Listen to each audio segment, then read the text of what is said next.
संघर्ष भरी जिंदगी में ख्वाहिशें हजार रखो, पूरी हो ना हो कोशिशें बरकरार रखो।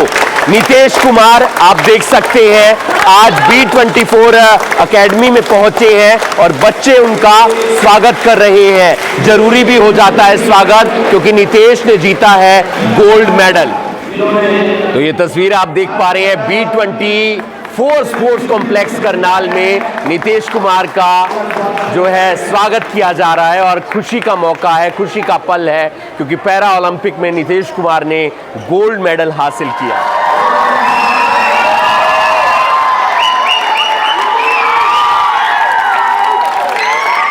आज हम एक ऐसे खिलाड़ी के बारे में बात करेंगे जिन्होंने भारत का नाम रोशन किया है। उनके संघर्षों की कहानी है और इस कहानी से आप भी प्रेरणा ले सकते हैं। हम बात करेंगे पेरिस के अंदर पैरा ओलंपिक SL3 में मेडल जीतने वाले नितेश कुमार की। नितेश भाई कैसे हैं आप? बहुत बढ़िया। एक बार मेडल दिखा दीजिए, वो वाला जो मेहनत के दम पर आया है। नितेश भाई कब सोचा ये रैकेट हाथ में पकड़ा जाए? मैं बीटेक फर्स्ट ईयर में था जब मैंने रिक्रिएशन के लिए बैडमिंटन खेलना स्टार्ट किया था। तब मुझे रेगुलेशंस का नहीं पता होता था, मैं बस फ़न के लिए खेलता था। फिर मुझे गेम इतना अच्छा लगा। वो हादसा हो चुका था आपका? हाँ जी, वो एक्सीडेंट मेरा 2009 में हुआ था और बैडमिंटन मैंने 2014 में खेलना शुरू किया था फर्स्ट टाइम। वो बस क्योंकि एक्सेसिबल था, खड़े खड़े खेल रहा था, थोड़ा दूर दूर शटल थी तो हिल रहा था, तो मुझे अच्छा लगा, तो मैंने और खेलना शुरू किया। फिर इच्छुक कैसा बीता बचपन आपका, उसके बारे में कुछ बताएं। क्या बनना चाहते थे? पापा नेवी ऑफिसर? हाँ जी। क्या वर्दी ही डालनी थी आपने भी? हाँ बिल्कुल, मेरे को वर्दी बहुत अच्छी लगती थी। पापा की वाइट यूनिफॉर्म मुझे बहुत अच्छी लगती थी, उस पर बैजेस होते थे, मेडल्स होते थे, वो बहुत अच्छा लगता था। तो मैं चाहता था कि मैं भी कभी यूनिफॉर्म पहन के नेशन को सर्व करूँ, बट फिर वो एक्सीडेंट के बाद में हुआ क्या था? 2009?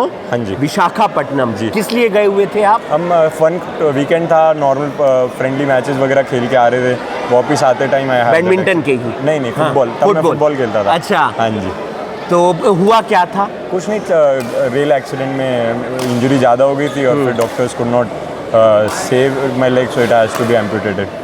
रिकवर कैसे किया? वो मतलब रात को सपना नहीं आता होगा, वो सोचते नहीं होंगे? तब तो मेडिकेशंस वगैरह इतने ज़्यादा थे कि मैं कब सोता था वो नहीं ध्यान रहता था, बट ठीक था। पापा ने बहुत सपोर्ट किया, उन्होंने कभी मोरल डाउन नहीं होने दिया, उन्होंने कभी अपने चेहरे पे मुझे वो दर्द नहीं देखने दिया।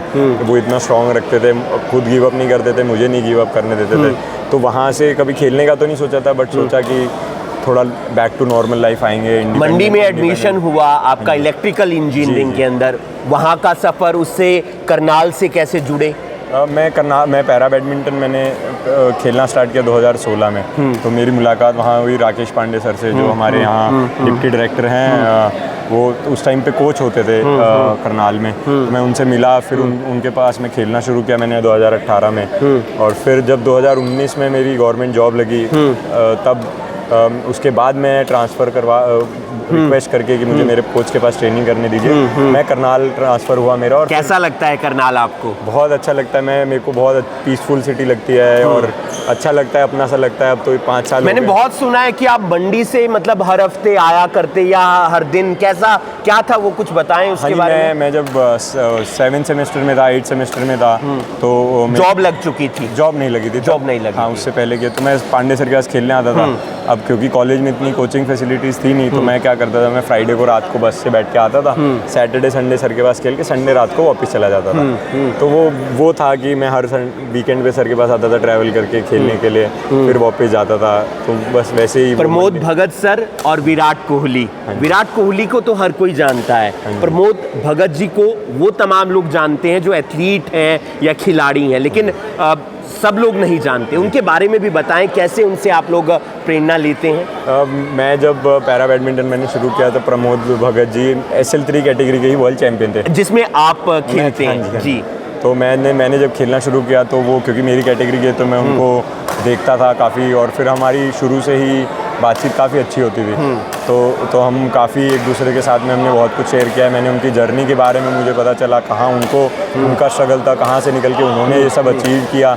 वो सब स्टोरी मुझे बहुत मोटिवेटिंग लगती थी। प्लस वो बहुत ज़्यादा स्किलफुल प्लेयर हैं, तो उनको वो सब मतलब ऑल टिक्स थे वो, तो मुझे टोक्यो में गोल्ड आया था उनका। हाँ जी, टोक्यो 2021 में उनका गोल्ड था SL3 कैटेगरी में। और यहाँ पर आपका गोल्ड आया है। हाँ जी, वो कोई किसी कारणवश वो पेरिस नहीं खेल पा रहे थे, तो मेरे पे थोड़ा सा ये एक्स्ट्रा एड ऑन रिस्पॉन्सिबिलिटी थी कि मैं उनका जीता हुआ मेडल वापस इंडिया के लिए जीत के लेके आऊँ।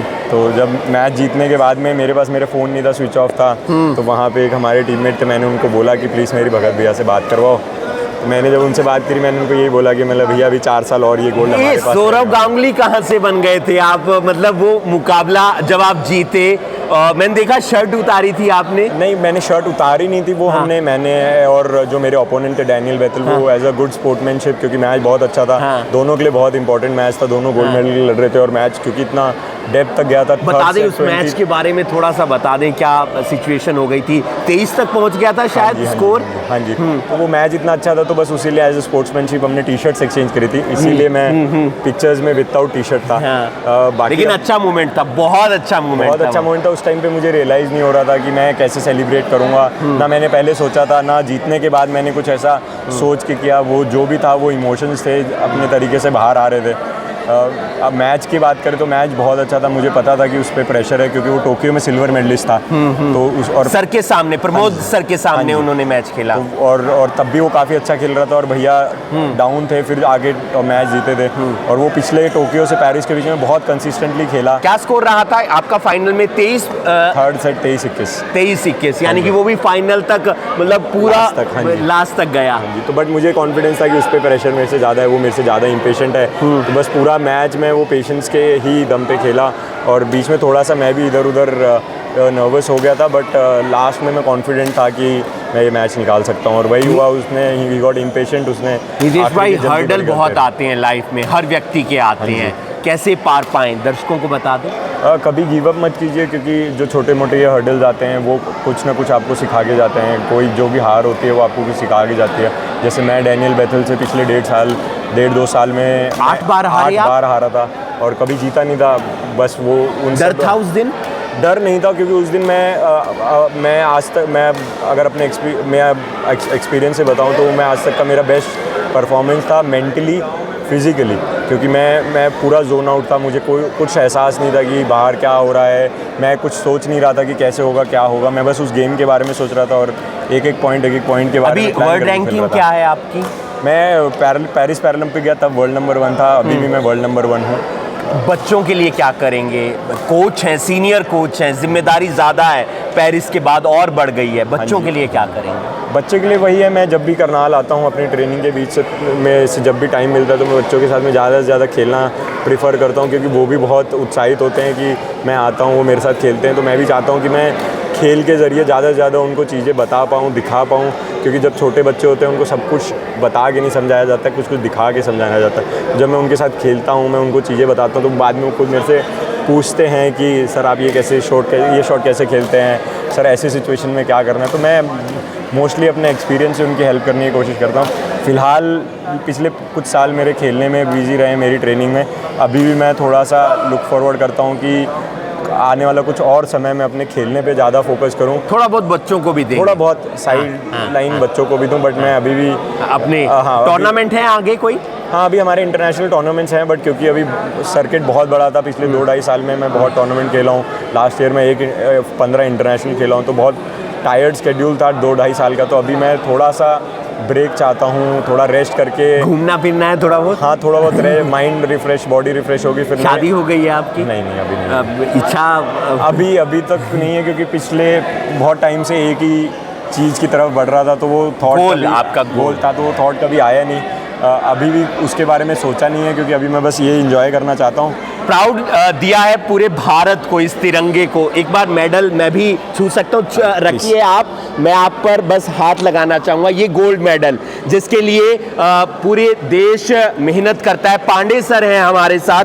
पांडे सर आपके कोच रहे, ये भी कह सकते हैं हम? हाँ जी, उन्होंने काफ़ी टाइम मुझे कोचिंग दी है। अभी मैं क्योंकि बाहर पांडे सर क्या कुछ कहना चाहेंगे इस उपलब्धि पर? जिस दिन मेडल जीता उस दिन तो हम भी साथ थे। मैं तो रो रहा था उस दिन जिस दिन इसका मेडल आया जी, क्योंकि काफ़ी कड़ी मेहनत करी इसने। मैंने उस दिन भी आपको बताया कि मॉर्निंग सुबह 4 बजे आ जाता था, उसके बाद 8:30 बजे तक खेलता, फिर 11 से एक जिम भी जाता था, और उसके बाद शाम को 2:30 से लेकर 7:30 बजे तक खुद खेलता भी था और बच्चों को ट्रेनिंग भी कराता था। बहुत बहुत शुक्रिया नितेश भाई, आपने हमसे बातचीत की, उम्मीद करते हैं बहुत अच्छा करेंगे आगे भी आप। नितेश जो पैरा बैडमिंटन ओलंपिक है पेरिस के अंदर गोल्ड मेडल हासिल किया है SL3 कैटेगरी में, उम्मीद करते हैं इन तमाम जो बाकी बच्चे हैं उन्हें भी प्रेरणा देंगे और इनकी कहानी से आपको कुछ सीखने की ज़रूरत है कि ज़िंदगी में कठिनाइयाँ आएंगी लेकिन आपको पार करना है। आप देख रहे हैं करनाल से हिमांशु नारंग, धन्यवाद।